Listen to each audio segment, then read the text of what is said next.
jadi nanti akan terbit. Kalau misalnya tidak kelihatan ini berarti komputer kita tidak nyepot ya. Jadi komputer kita tidak mendukung untuk mengeluarkan tampilan ini ya, untuk mengeluarkan tampilan ini. Jadi ini adalah SS-nya ya, bukan ini SS. Di sini ada tulisan SS, sertifikat standar ya, sertifikat standar yang belum terverifikasi.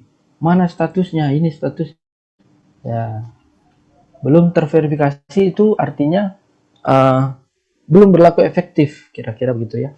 Nah, inilah kalau misalnya pelaku usaha itu tidak jadi, aduh, tidak jadilah, saya mau usaha ini, bisa dibatalkan ya, pakai menu pembatalan ya. Ini tadi saya praktek supaya kita bisa semua di sini mau tidak mau ya, karena saya tidak tahu tadi data-datanya masih banyak yang salah ya, karena ini pakai praktek, saya bisa memperbaiki nanti. Jadi ini dihapus di menu pembatalan ya, sepanjang ini belum berlaku efektif atau terverifikasi, bisa dibatalkan. Nah, sekarang bagaimana kita memohonkan supaya yang tadinya belum berlaku efektif menjadi terverifikasi atau menjadi sudah berlaku efektif. Bagaimana caranya gitu kan? Pertanyaannya sekarang. Oke, caranya ada dua ya. Ada dua. Pertama lewat sini, yang kecil ini ya. Klik di sini ya. Ada tulisan kecil di sini ya. Itu yang pertama, atau lewat sini yang atas, pemenuhan persyaratan. Jadi dia ada dua pintu ya. Saya ulang ya. Jadi ini adalah kasusnya, SS-nya sudah ada ya, tapi belum terverifikasi. Pertanyaannya, bagaimana cara memohonkan supaya SS-nya itu terverifikasi atau berlaku efektif? Nah, caranya ada dua. Pertama, bisa masuk lewat sini, pemenuhan persyaratan. Ini maksudnya yang SS-nya itu dimohonkan supaya terverifikasi atau berlaku efektif. Yang kedua, caranya ini ada panah bawah ya, bisa diklik, Bapak Ibu bisa klik, tekan. Nah, di sini ada klik di sini kecil ya. Ya, di sini kelihatan ya. Nah, ini diklik. Nah, kita klik, terbit seperti ini ya, terbit. Belum melengkapi persyaratan ya, kita mau melengkapi persyaratan. Apa sih syaratnya? Kalau kita lihat di depan tadi, kalau kita lihat di depan sini, apa sih syaratnya gitu kan? Inilah syaratnya ya, karena kita tadi ada yang bertanya, Pak syaratnya apa, kan kita nggak tahu. Nah, ini syaratnya. Jadi ini standar penetapan kemampuan badan usaha ya, ini SBU, sertifikat badan usaha ya, yang dulu diterbitkan oleh LPJK. Dulu diterbitkan LPJK provinsi, sekarang diterbitkan oleh LPJK untuk sementara waktu ya, diterbitkan oleh LPJK pusat ya, diambil alih sama pusat. Nah, tapi infonya SBU nanti bisa diurus melalui OSS RBA gitu ya nanti, tapi tidak sekarang. Selagi belum diatur, maka SBU masih diterbitkan, masih pakai sistem yang lama ya. Nah, tadi bagaimana cara kita supaya berlaku efektif gitu ya, terverifikasi. Karena kalau pakai bahasa terverifikasi agak asing di telinga kita ya. Lebih pas itu berlaku efektif. Nah, kita klik ini lagi ya, panah bawah, kita klik, akan terbit seperti ini ya, proses pemenuhan standar usaha ya. Kita klik, semoga bisa ya linknya ya. Nah, bisa ya, untung ya bisa ya. Jadi ditanya di sini ya, ditanya di sini, mungkin ke double ini ya, standar penetapan kemampuan badan usaha jasa keuangan ya. Di sini ditanya sama dia, ubah dokumen, lihat dokumen ya. Ya, ubah ini berarti sudah pernah ada yang upload gitu maksudnya ya. Nah, di sini nanti hanya ada satu kolom aja, upload gitu ya. Upload dokumen, apa yang diupload adalah SBU, sertifikat badan usaha yang dikeluarkan atau diterbitkan oleh LPJK ya, LPJK provinsi atau sekarang LPJK pusat. Nah, kita upload ke dalam. Begitu kita upload ke dalam, ada catatan. kita bisa nanyakan, misalnya kan ini kenapa kok sama ya yang diminta penetapan kemampuan badan usaha jasa konstruksi. Nah, kita bisa tanyakan di sini kenapa yang dimintakan pada poin 1 dan 2 sama, nah, gitu kan. Tanyakan saja, tidak ada masalah. Ya, kalau misalnya terjadi seperti ini, ya kita upload SBU itu di yang nomor 1 dan nomor 2 kita uploadkan pertanyaan sama, mungkin sistem kedua kali gitu ya, double gitu ya. Jadi kita upload aja SBU itu ke dalam nomor 1, nomor 2. Nanti permasalahan itu diterima atau tidak terima, nanti kementerian, dalam hal ini adalah PUPR. Nanti kementerian PUPR yang menilai sendiri apakah ini sudah lengkap datanya atau belum, apakah datanya disetujui atau tidak. Itu kewenangan hak dari PUPR ya. PUPR kita hanya menunggu hasilnya saja. Berapa lama tadi yang harus kita tunggu? Di sini 15 hari. Ya. Jadi waktunya PUPR untuk menjawab dokumen yang ini ya, dokumen yang kita masuk ini adalah 15 hari sesuai dengan aturannya. Bagaimana kalau 15 hari lebih sudah tidak dijawab? Maka secara tersistem nanti di sistem akan disetujui. Langsung secara sistem disetujui ya.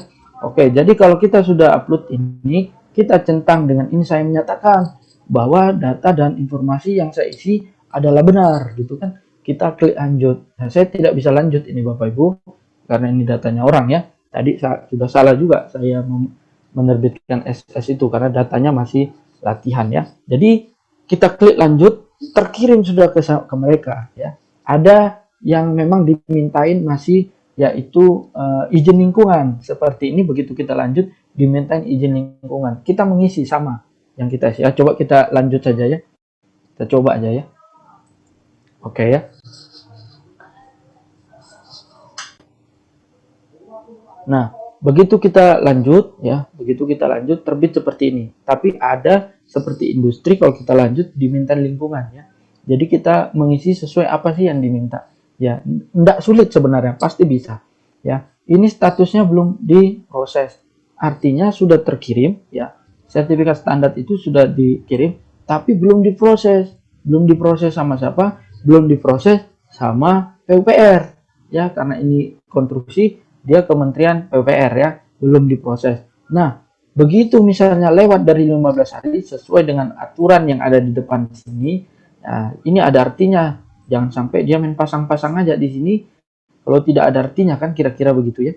Ini ada maknanya, jangka waktunya dia ada 15 hari dari kita upload sekarang, ini tanggal 12. Berarti 15 hari kemudian harus sudah dijawab. Kalau belum dijawab, ini tadi belum proses, akan berubah namanya disetujui. Itu secara tersistem karena selama 15 hari tidak diproses-proses atau tidak dijawab-jawab. Maka secara sistem ini otomatis disetujui. Gitu ya. Ini baru kalimat disetujui ya, disetujui. Nah, belum terverifikasi. Kalimat ini harus sampai jadi terverifikasi. Nah, dari kementerian itu hanya mensetujui saja atau menolak. Menolak itu mengembalikan berkasnya ya, dikembalikan bahwa berkas yang Anda input atau dokumen yang Anda upload belum lengkap, tolong diperbaiki. Kira-kira begitu bahasanya ya. Untuk supaya diperbaiki dan dikirim ulang sama seperti tadi pengiriman tadi. Nah, setelah ini disetujui bukan berarti SS itu sudah terbit. Ya belum. Ini sistem ini akan ditangkap. Nah, inilah namanya pengawasannya. Pengawasan ditangkap sama PTSP setempat di mana usaha ini ada ya. Jadi ditangkap sama PTSP, mereka lah yang wah, ini sudah ada ini data dari PUPR disetujui. Artinya pelaku usaha sudah melengkapi dokumen. Maka PTSP tinggal mengefektifkan saja atau terverifikasi ya. Mereka mengefektifkan, tapi sebelum mereka mengefektifkan ini ada yang tadi kontribusi ya, retribusi daerah, ada pembayaran. Begitu kita membayar, otomatis di sini berubah jadi terverifikasi ya.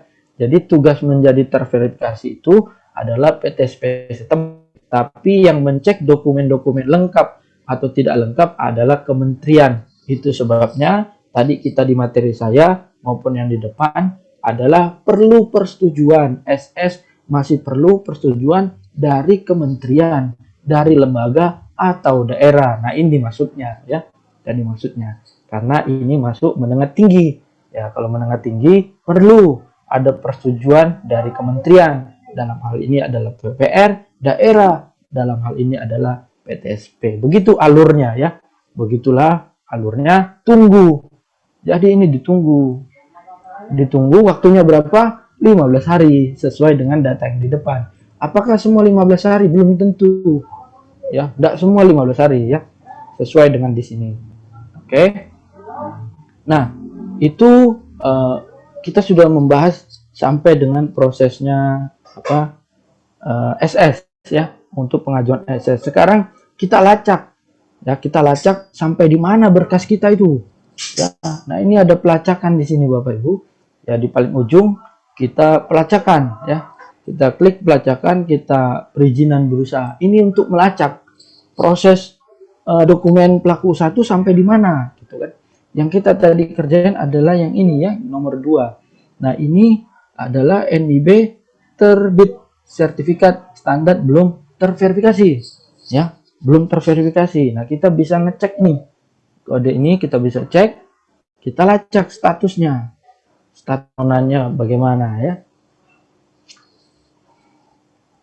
Nah, di sini statusnya sudah terkirim ya, telah terkirim, tapi status permohonannya belum diproses. Artinya PPR belum periksa, kira-kira ya baru 1 hari.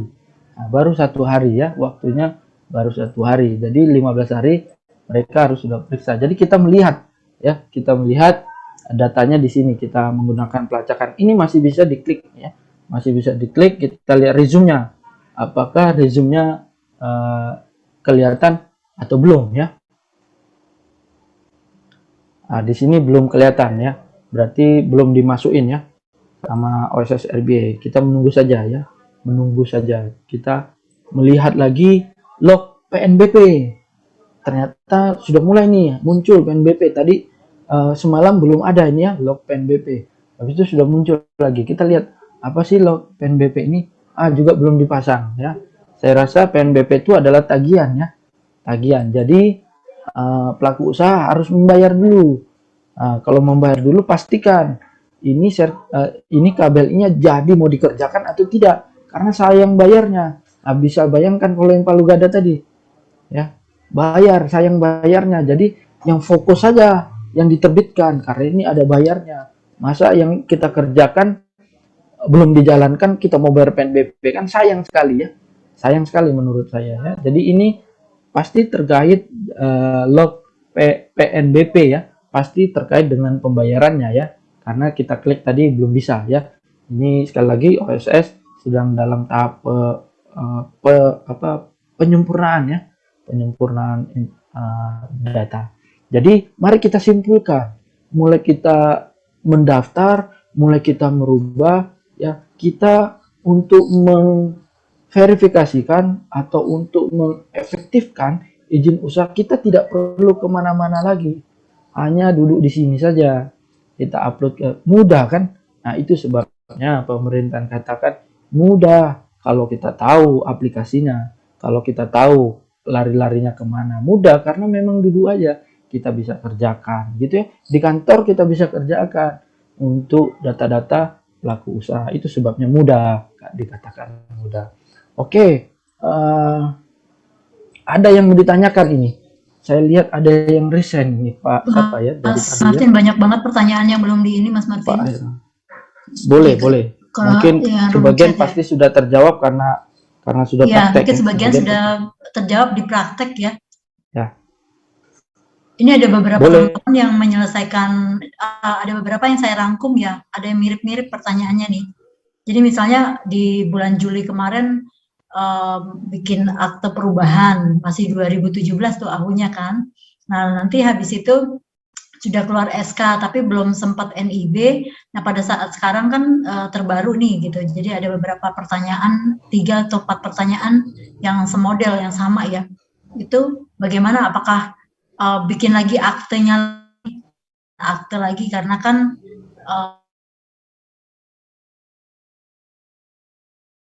sekarang berlakunya mana baiknya gitu. Itu Oke. ya. Pengumumannya dari yang membawa materi AHU, ya pengumumannya kemarin secara lisan saja, pengumumannya tidak resmi, secara lisan bahwa tidak perlu lagi ada penyesuaian, tapi pengumumannya seperti itu ya, tidak perlu lagi ada penyesuaian. Nanti diberikan data penyesuaian, ya data apa namanya, tadi saya share ya, ini yang menurut saya tabel Korelasi. kesesuaian gitu ya, maksudnya itu ya, kolerasi ya. Oke, tabel ini. Nah, contohnya saya kasih contoh yang tadi konstruksi kita praktekkan ini ya. Nanti ini dibagi ya Mas Martin ya. Ya, saya sudah ada share sama panitia, Bu. Ya. Jadi ini dari BPS ya, yang disusun sama BPS. Bagaimana cara membacanya ini ya? Ya, jadi ini kolom ini 42 yang tadi baru kita kerjakan ya, biar nyambung gitu ya. 42101 ini KBLI 2020 ya. KBLI 2020, sedangkan 4211 ini KBLI 2017. Nah, jadi tabel kolerasinya bagi pelaku usaha yang di aktenya 42111 itu nanti milihnya, maksudnya ya. Maksudnya itu nanti kalau di OSS RBA pilihnya di sini. Gitu ya. Pilihnya di sini. Secara sistem memang bisa ya.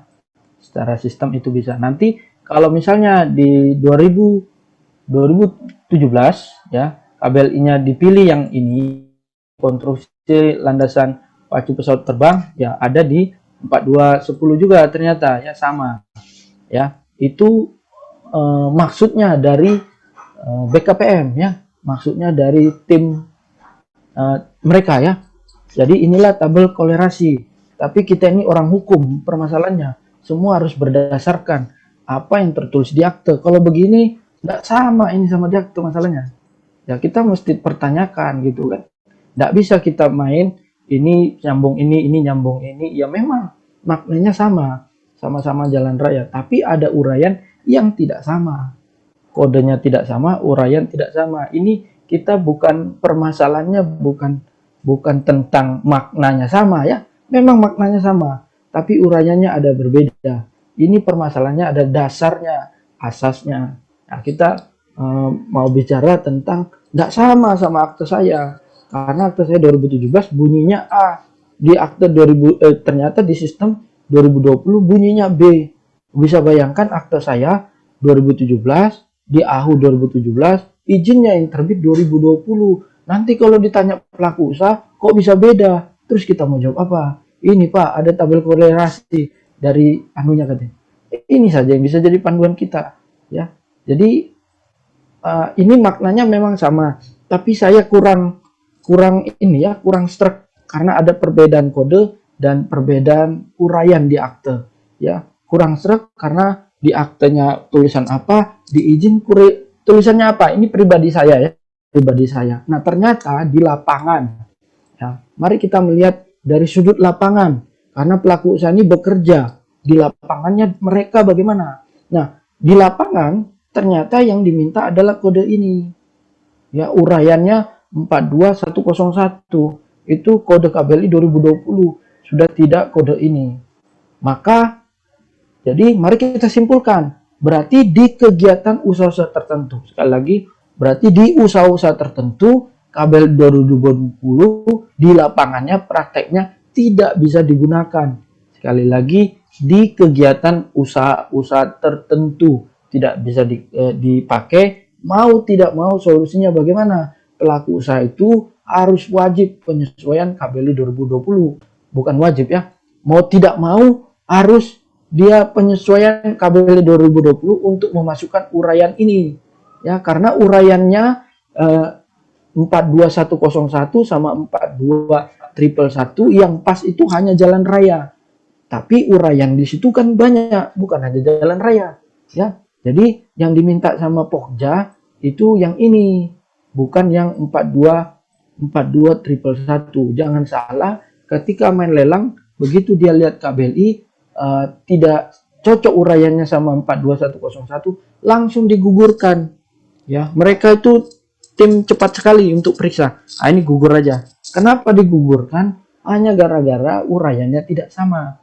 Ya, sekali lagi, berarti di kegiatan usaha-usaha tertentu, pelaku usaha mau tidak mau harus merubah KBLI-nya, uraiannya harus sesuai dengan KBLI 2020. Tapi kalau ditanya dasarnya, apakah wajib? Sekali lagi, tidak wajib. Karena begitu pengumumannya, tidak wajib. Hanya melihat tabel kolerasi ini. Kita orang hukum, harus ada dasarnya. Akte sama izin harus sama. Jangan sampai tidak cocok gitu, kira-kira gitu ya. Itu yang mau kita tanyakan tentu ke mereka. Bagaimana ya gitu ya. Jadi saya pribadi berpendapat bahwa di lapangan juga ternyata mereka sudah meminta kode ini ya, kode KBLI. Mumpung kita ada di kode KBLI, ada pertanyaan. Pak, apakah wajib mencantumkan di pasal 3 kegiatan usaha itu kode? Gitu ya. Karena di grup rame itu ya. Banyak juga yang tanya, apakah pasal 3 ya harus mencantumkan kode atau tidak? Kita tentu landasannya adalah aturan hukumnya. Apakah ada aturannya? Gitu ya.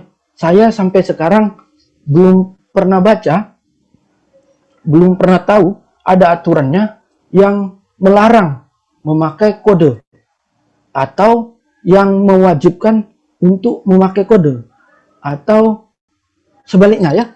Jadi memakai kode itu dilarang. Saya belum melihat aturannya itu. Atau tidak memakai kode harus. Itu tidak juga saya melihat. Atau Bu Moderator ada lihat aturannya? Kalau menurut mungkin iya Pak, tidak pakai kode karena kalau angka kita harus urai Pak, panjang 4.210 gitu loh Pak. Oke. Kalau saya boleh berpendapat bebas. Ada aturannya? Misalnya harus pakai kode?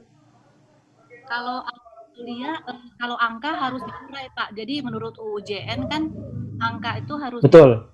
Ya. Betul, setuju saya, betul ya. Tidak perlu jadi kalau masukkan KBLI-nya berarti harus diurai yang tadi ya, uraiannya, deskripsinya gitu kan maksudnya? Oke. Sekarang pertanyaannya, boleh tidak memakaikan kode di akte? Di beberapa instansi dimintain kode karena mereka merasa kalau pada waktu itu ya Pak ya, yang OSS 1.1 itu kalau ketika minta perizinan dan kami harus ke PTSP, biar dia cepat melihatnya ya. Kalau kata-kata saja kalimat kan dia bingung ini mana gitu ya. Ya. Jadi waktu itu diminta perubahan aktenya, tolong dicantumin nomor-nomornya gitu ya. Jadi saya sebagian besar pakai nomor KBLI. Kalau di atas saya ya. Mantap. Jadi apapun itu ya kita kembali lagi pertanyaan yang mendasar, apakah boleh pakai kode atau tidak boleh pakai kode. Jadi sampai sekarang saya belum melihat aturannya itu dilarang pakai kode atau tidak boleh pakai kode ya. Sekali lagi dari aturan tidak ada. Nah, kalau misalnya pakai kode memang di UJN ada ya, harus diuraikan. Artinya kalau kita pasang 46900 ini harus dikasih masuk ke dalam akte gitu ya. Kalau misalnya tidak ada kodenya, biasanya notaris atau kita hanya masukkan perdagangan besar berbagai macam barang gitu ya. Habis itu enter KBLI kedua. Jadi kalau tidak pakai kode, sekali lagi, kalau tidak pakai kode, biasanya banyak di antara kita yang tulis saja perdagangan besar berbagai macam barang, tidak mau mengetik gitu uraiannya. Tapi yang pakai kode harus pakai gini begitu ya. Nah, sekarang tadi kembali tidak ada larangannya, tidak ada larangan, itu dulu dasar kita. tidak ada larangan boleh pakai kode. Tidak ada keharusan pakai kode itu boleh atau tidak boleh, ya, tidak ada aturannya. Oke. Sekarang mari kita lihat dari sudut pandang pekerjaan pelaku usaha, ya. Karena secantik apapun akte kita, semantap apapun, kalau pelaku usaha tidak bisa bekerja, untuk apa? Ya, untuk apa? Ini untuk pelaku usaha bekerja, gitu ya. Mari kita lihat dampaknya. Ini bukan kata saya. Dampaknya kita memakai kode dan tidak memakai kode. Ya, dampaknya apa? Ini dampak dulu di PTSP, ya. Kalau kita hanya, ini contoh ya, yang 46900. Contoh, kalau kita masukkan perdagangan besar berbagai macam barang tanpa kode, ini kata PTSP kota, ya. Katanya menambah-nambahin kerjaan buat saya. Kenapa? Karena kami harus memasukkan kode. Terus ini pekerjaan kami, Pak. Perdagangan besar berbagai macam barang itu kodenya berapa? Menjadi pekerjaan buat mereka. Ya, mereka menginginkan supaya ada kode. Biar apa? Biar pekerjaan saya cepat, Pak. Cari-carinya. Bukan hanya satu pelaku usaha aja ini. Banyak yang kita mau kerjakan. Dia meminta kode. Biar apa? Untuk mempermudah mereka bekerja. Ini dari PTSP, ya. Setelah itu dari kalau main lelang, ya. Kalau main lelang atau main tender gitu, ya. Nah, tadi yang saya umumkan di tender itu seperti itu, ya. Jadi dibuka tender, ya, undang berbagai macam barang dengan kode KBLI 46900, 900. Ada kodenya. Bahkan ada yang dibuka pengadaan barang dengan kode KBLI 46900. Bayangkan kalau asesor melihat itu salinan, ya, tidak ada kodenya, hanya tertulis berbagai macam barang, itu langsung dicoret sama dia, digugurkan, tidak boleh kamu ikut tender. Buat kerjaan buat saya untuk milih-milih lagi. Ini banyak yang antri katanya.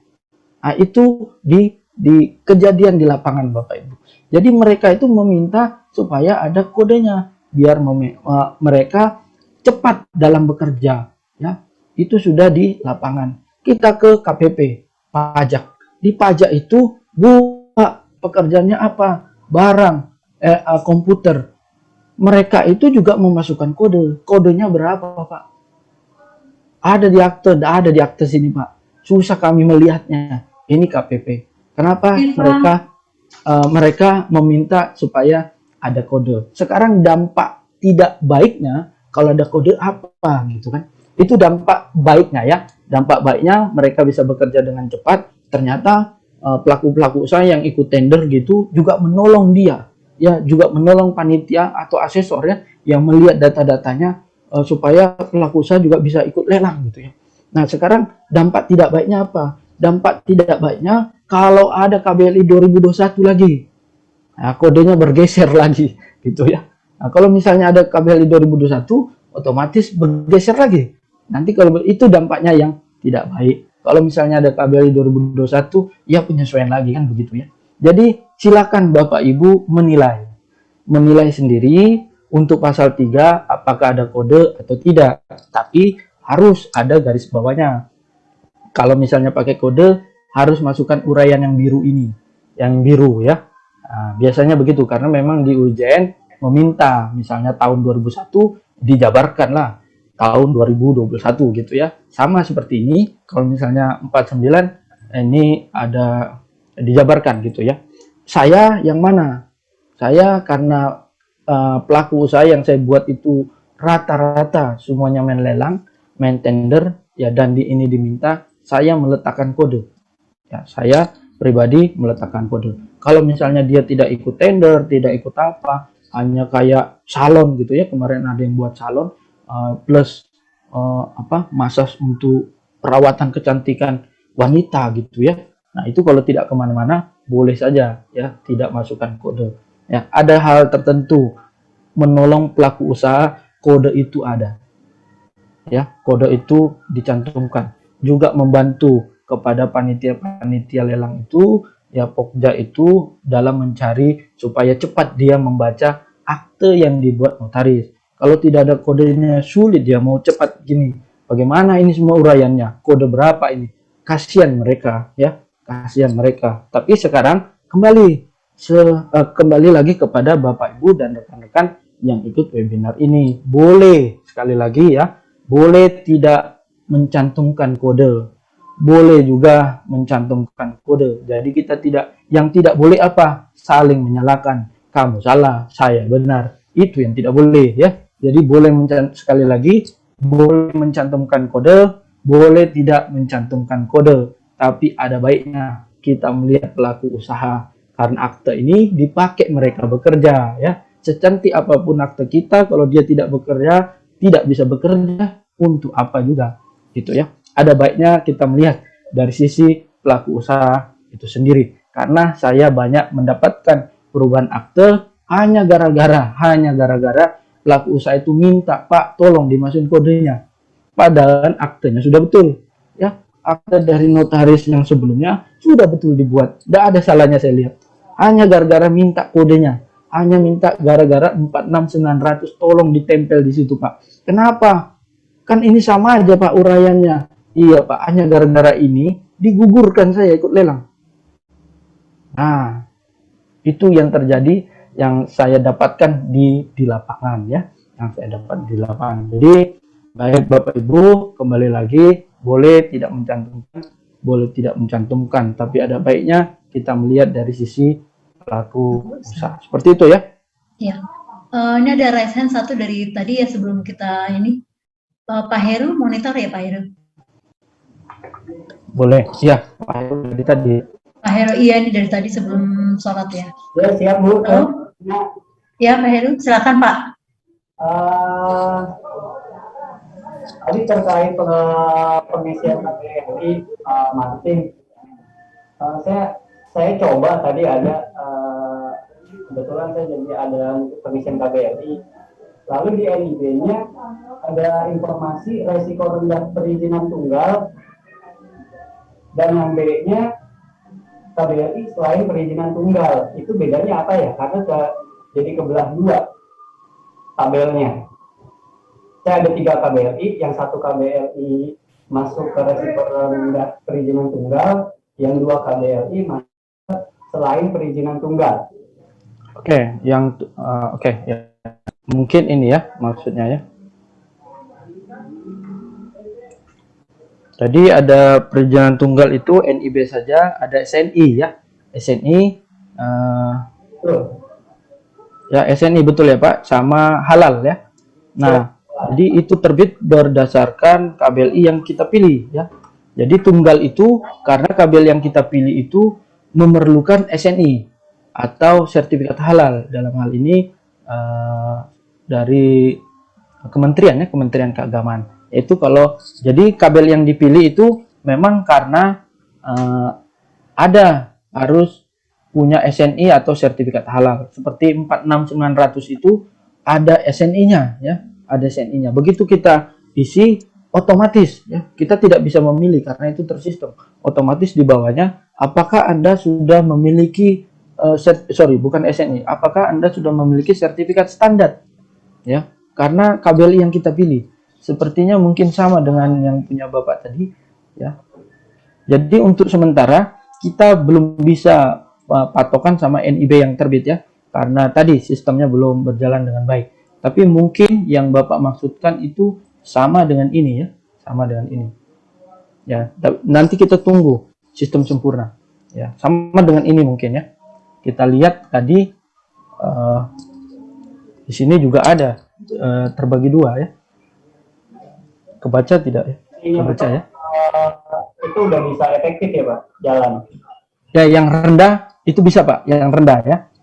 Jadi efektif atau bisa kita bekerja atau tidak, kalau dia masuk resiko rendah, ya itu bisa langsung berjalan. Mungkin ini ya, seperti ini ya, yang Bapak tadi tanyakan, tabel kegiatan usaha UMKM resiko rendah, gitu ya. Resiko rendah perizinan tunggal, mungkin ini ya. Sama ya, Sama, ada Pak. Ya itu ya. Jadi kalau ada misalnya perizinan tunggal, itu artinya KBLI yang kita pilih itu membutuhkan sertifikat halal ya, atau SNI ya. Jadi kalau ini rendah Pak, ini rendah, ya. Ini sudah bisa berjalan, ya, bisa berjalan, ya, sudah boleh bisa berjalan.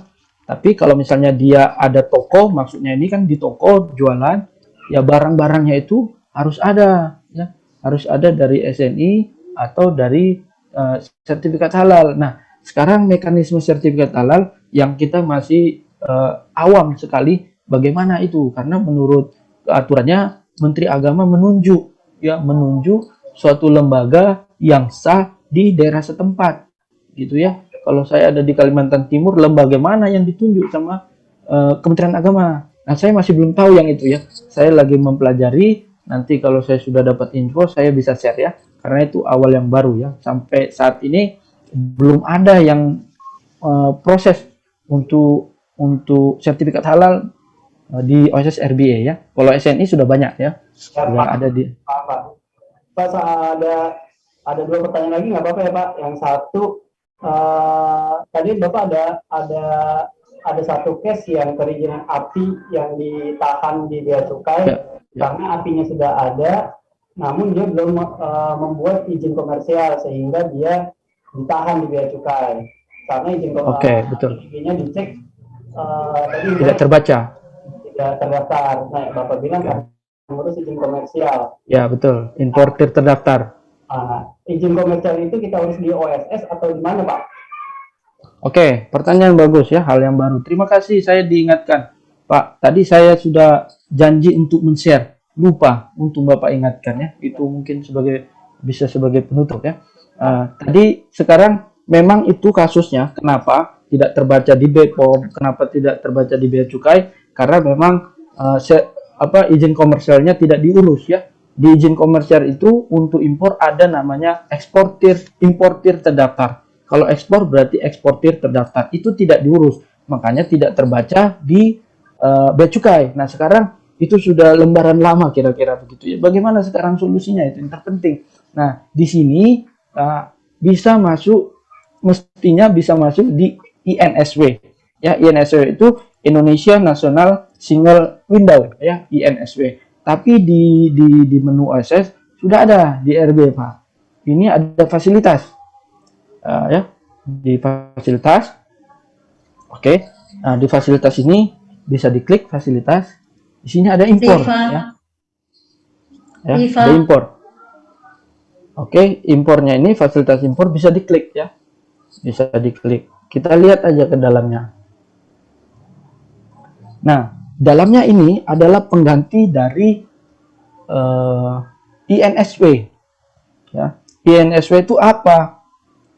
Semua aktivitas ekspor impor pelaku usaha harus masuk di aplikasi INSW, ya. Nah, di sini kalau dia valid bisa proses, Pak. Kalau tidak valid tidak bisa diproses, ya. Semoga ini valid. Tidak valid biasanya karena apa, Pak? Kalau tidak valid itu berarti belum laporan NPWP,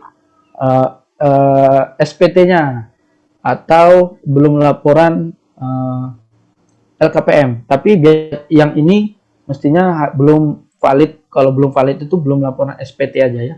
SPT. Kalau baru buat kan NPWP-nya memang belum. Pasti valid, mestinya valid.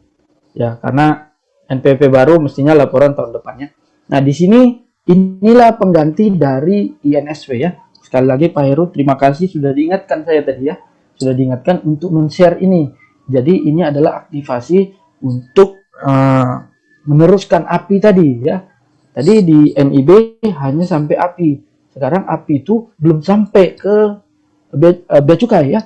Nah, supaya untuk sampai, nah, ini adalah pengganti dari menu-menu yang ada di INSW. Nah, kita tambah di sini, ya.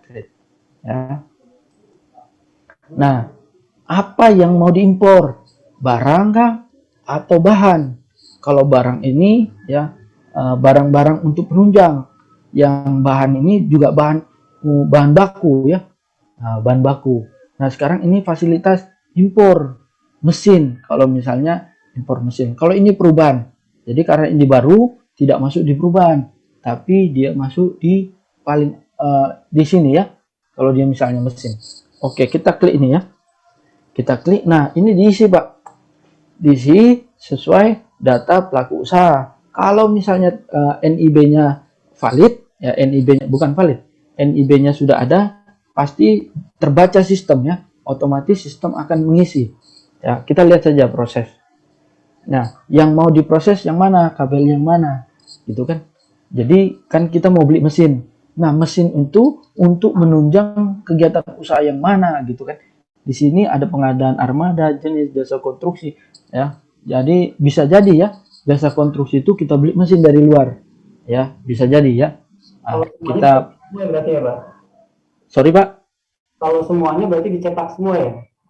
ya betul, dimohonkan satu-satu, kalau semua ya, karena ini per bidang Pak. Iya ya, Pak.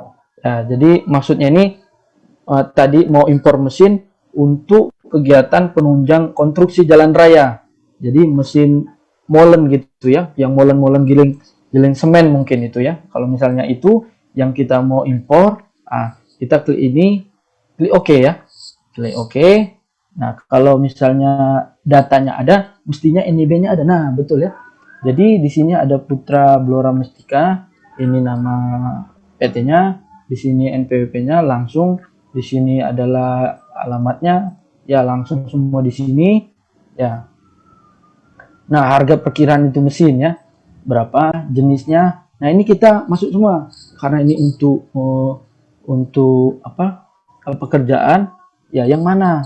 Ya, apakah dia industri, pertambangan batu bara, pertambangan mineral atau tenaga listrikan ya. Ini dipilih ya. Dipilih salah satu contoh aja contoh ya. Dipilih nama penanggung jawabnya siapa? Direkturnya ya. Direkturnya masukkan di sini identitasnya, kita semua oke, nomor handphonenya direkturnya ya. Di sini boleh juga nomor teleponnya PT itu, emailnya. Nah, email ini jangan juga tipe ya. Email ini jangan salah karena nanti keterangan ada apa-apa pengumuman dari Bea Cukai ada di situ. Begitu oke, next. Nah, next ini kita akan mendapat user ID untuk masuk ke Bea Cukai ya. Jadi melalui sini nantinya akan bisa. Tapi saya belum coba yang ini, tapi fasilitasnya sudah ada di sini ya. Jadi ini dulu adalah aplikasi INSW ya. Jadi ini adalah aplikasi INSW yang dipindahi ke sini. Ya, yang pindahin ke sini. Sekarang aplikasi INSW hanya melapor pelaporan saja. Ya, seperti itu ya Pak untuk tadi impor ya. Misalnya kalau ini tidak bisa, ya kalau misalnya ya jaga-jaga hasil buruknya ini tidak bisa, mungkin sistemnya karena ini masa transisi ya. Masa transisi atau misalnya kalau tidak bisa ya bisa hubungi ke Bea Cukai. Tapi fasilitasnya nanti seperti ini. Ya ada di sini. Ya, ini pengganti dari komersil ya, komersil. Baik Pak, ada satu lagi boleh ya Pak? Jadi, boleh Pak. Mas Martin di sana udah jam berapa Mas Martin? Udah jam 6. Di sini jam 6 lewat ya, setengah 7 sudah. Setelah Pak Heru kita nanti akhiri, silakan Pak Heru kalau masih ada satu. Boleh. Setelah ini kita akhiri ya, karena mungkin setelah itu mau sholat maghrib teman-teman juga ya. Ya, boleh. Ya boleh Pak. Pak Heru. Yang terakhir tuh solusi tadi kan kita dijelaskan yang di awal kalau lagi migrasi data ya Pak, migrasi jangan masuk ke data. Nah saya ini sudah masuk ke sudah masuk untuk migrasi data. Ternyata sampai sekarang emailnya juga nggak ada tuh yang baru masuk. Nah harusnya keluar kalau kita masukin login lagi informasinya double email. Nah itu saya ya Pak ya, karena itu lagi pengurusan SBU sekarang nih, jadi nggak bisa kebuka. Ini juga mau saya update juga jadi nggak bisa. Ini konstruksi konsultan Pak? Konstruksi Pak. Konstruksi ya. Jadi ini Bapak mengurus apa? SBU? SBU-nya sudah berjalan, tapi karena di tengah-tengah sekarang ada transisi OSS RBA kan, itu juga udah sempat saya cetak. NIB yang 101 udah sempat saya cetak. Nah pas ada transisi ini saya mau ngupdate kan. Oke. Nggak bisa masuk karena double email itu. Oke ya. Double email sih ke kontak ya. paket itu, tapi belum ada balas. Jadi kenapa ada tulisan double? Bapak boleh tahu lokasinya di mana, Pak? Saya di Jakarta, Pak. Ah, Jakarta. Di sini banyak notaris Jakarta ya, Pak. Jadi kalau mau perlu notaris Jakarta, bolehlah pandang-pandang di sini ya. Ah, notaris Jakarta banyak di sini, Pak. Oke. Jadi Oke, Mas Martin, sepertinya waktu sudah cukup lama sekali Betul dan ya. kasihan dirimu sudah cukup lelah. Kalau Terakhir saya menghadapi jawab ya. pertanyaan semua sepertinya tidak mencukupi waktunya. Nanti Oke, akan terakhir ya, dijawab saya saja jawab ya. melalui grup ya. Oh, gitu ya. Oke. Siap. Baik, Mbak Reni silakan. Iya. Karena waktu sudah menjelang maghrib ini. Iya, tak terasa kita 7 jam ya, dari jam 10 pagi tadi sampai sekarang sudah jam 5 lebih ya, hampir jam 6. Luar biasa. Luar biasa. Kita applause dulu ya buat masih bertahan 152 orang di sini. Kita applause juga buat Mas Martin. Makasih banyak Mas Martin untuk ilmunya, untuk materinya, untuk waktu yang sudah diberikan kepada kita, Pemda Tangsel. Jangan bosan-bosan ya Mas ya. Soalnya nanti ada tanya-tanya juga atau mungkin ada webinar lagi yang untuk menjawab pertanyaan-pertanyaan rekan-rekan ya. Ya, kami ucapkan terima kasih kepada Mas Martin juga kepada rekan-rekan yang sudah ikut bergabung hingga sore hari ini. Mohon maaf jika ada kekurangan-kekurangan, kesalahan dan mungkin beberapa pertanyaan tidak bisa terjawab. Kita akan mencoba menjawab di grup dan jangan keluar dulu dari grup karena materi akan kami berikan di grup. Terima kasih Mas Martin juga.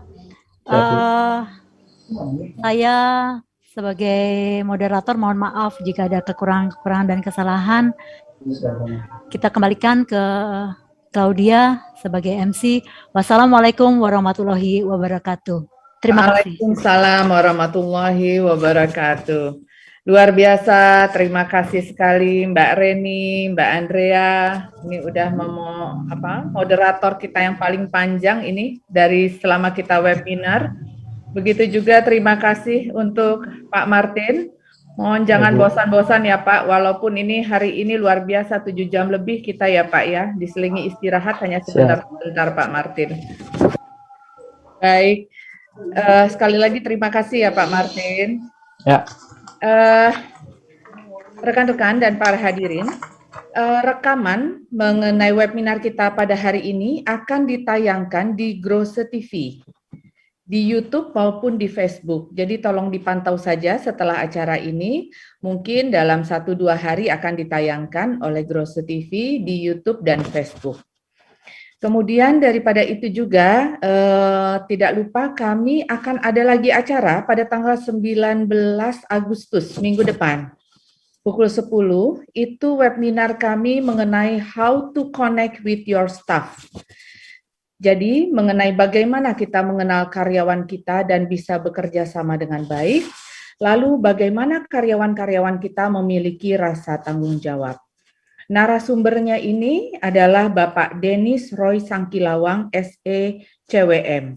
Kebetulan narasumber ini pernah mengisi acara kita juga dari Pemda Tangsel, yaitu pada tanggal 30 Juni 2020. Waktu itu materi webinar kita adalah kiat memimpin dan membangun teamwork.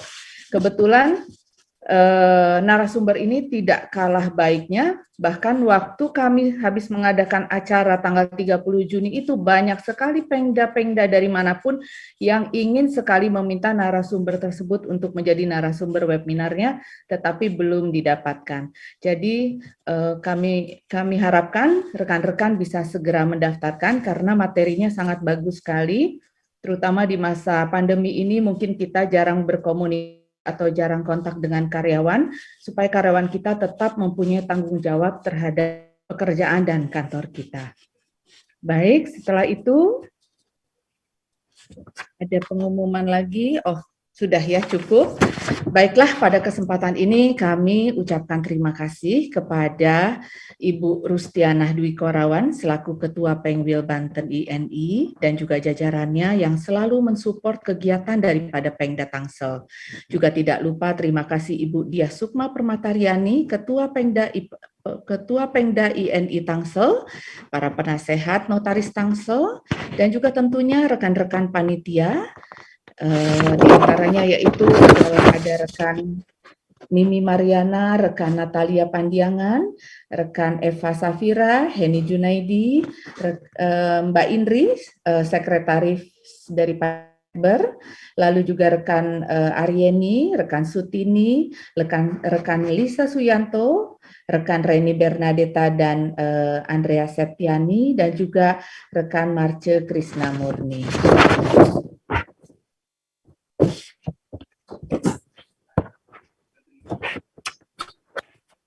Itu akhir kata. Kami selaku MC mewakili segenap panitia Pengda INI Tangerang Selatan memohon maaf apabila ada kekurangan dan kata-kata yang kurang berkenan.